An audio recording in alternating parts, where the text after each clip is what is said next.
Imposter syndrome. Do you suffer with it? And what can we do about it? Welcome to my video channel. I'm Emma Evans and I run Kent Therapy Clinic as well as being a senior tutor at KICH Hypnosis Training in Kent. So I decided today to do a quick video on imposter syndrome because so many people, even therapists, suffer from it. So what is it exactly and how can we combat it? Well, most people at some point in their lives, whether it be at school or maybe at work, have this underlying fear that they are going to be found out or proved to not know what the heck they're talking about. I'm sure at some point in your life, we've all had that feeling where maybe you were chosen at school to be a representative for something, or maybe you've been asked to do a speech and you really should be very pleased about it, but your first thought is all the other students are probably going to start to wonder why I got picked over somebody who knows a lot more or is a lot more popular than me. In the working environment, it can manifest in feelings of not feeling up to the job that you're tasked with. Maybe you're heading up a project or doing something important like a conference or something.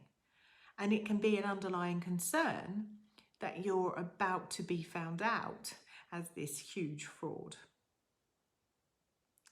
And with imposter syndrome, it doesn't seem to matter how experienced you are, so how much experience you have, how many qualifications you have in something, there's still that really weird sneaking sensation that you're simply not as good as somebody else might be at that particular thing.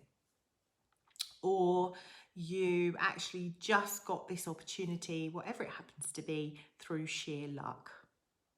Now, I'm sure that all of you can probably relate to that in some way. Does that sound a lot like you? Maybe you've found the title of this video and are watching because of that, because you do recognise those things in yourself. Now, imposter syndrome is not a diagnosis, but it is a set of symptoms which is estimated that about 70% of people get at some time or another in their life. So it isn't surprising if you're here and you have actually had that feeling. A slightly different angle on it is how it presents in the consulting room for therapists personally. Well, sometimes it can be that fear of ever getting started with clients in the first place. Those of you who've trained and trained and trained and trained again, but never actually taken the plunge into private practice, you might be experiencing imposter syndrome. Some people fear feeling a fear of anxiety associated with sitting with the clients in the consulting room. They may even feel mild panic symptoms, and then once the session is over, they feel that initial uplift of spirit that they did it, and they feel quite proud of themselves, and the client seem to respond well, and they may even get client feedback giving very positive thoughts and feelings. But people with imposter syndrome can really find it hard to take on board whatever praise that they've received, and to sort of be able to internalize it and absorb it is difficult. And they might just feel like it was just luck that client was being really kind or whatever. So if I'm ever being judged publicly by you guys watching this, or by any other professionals, or I'm working with someone else who I really admire and I just want to live up to their expectations, the last thing I want to do is make them think I'm stupid. And it matters to me that I represent the industry well, that hypnotherapy and psychotherapy is showcased properly in me, the professional. I want to be reflected in what a professional looks like. And that can at times lead to self-reflection and some fears or anxieties, even in me, and I know all about this. So what do we do about it? Well, a lot of the time, the anxiety might come from over preparation. So let's say you're the kind of person who, writes a ton of notes, maybe far more than you need to before a session. Or perhaps you do 2 hours of preparation and a ton of printing, and you almost, overwhelm yourself with the amount of preparation for fear of getting it wrong. But what if you started to train yourself to do a little bit less than that?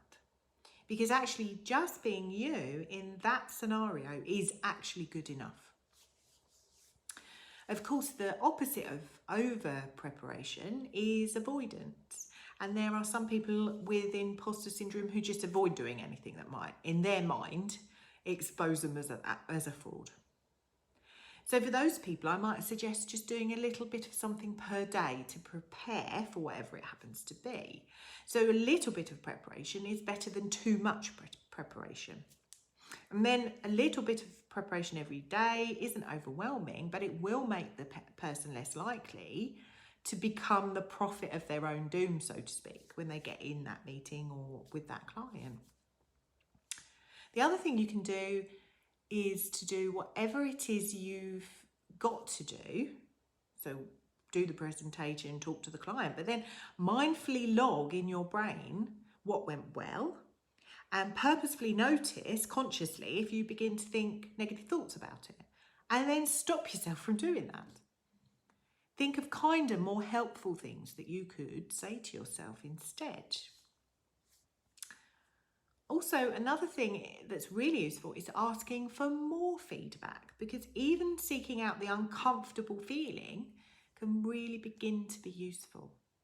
Because the more you become comfortable with being uncomfortable, the more you'll kind of desensitize yourself to that feeling, so to speak.